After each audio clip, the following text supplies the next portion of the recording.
पिहू कसा वाटला तुला वडापाव मस्त आणि तुझे हे भजी वगैरे खूप टेस्टी टेस्टी मस्त हा पिहून सांगितलं तर वडापाव भजी हा बाहेर एवढा पाऊस चालू आहे मी मग सांगितलं नाही ना. पावसातच पाहिजे ना ग पिहू पिऊनं म्हणजे पिऊला बरोबर समजते कधी काय पाहिजे म्हणून तुला थोडी समजते बाहेरचं खाणं चांगलं नाही. त्या दिवशी मी ब्रेड पकोडा बनवला आहे ना. आहे आहे आहे आहे आहे ना आहे की नाही बाहेरचं खाणं चांगलंच आहे ह्याच्यात पत्ता गोबी बापरे. आहे सगळे सर्व. व्हेजिटेबल्स आहे हो, पण हो. आपण घरी पण करू शकतो ना सर.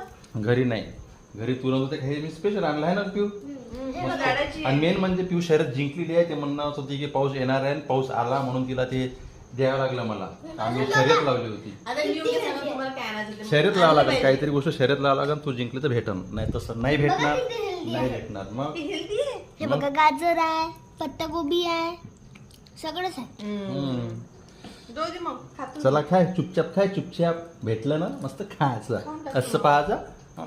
अरे इकडं नाही का? असं खायचं बस तुझ्या मुंबईचा वडापाव आहे मग? मुंबईची चटणी पण आहे लसणाची. चलो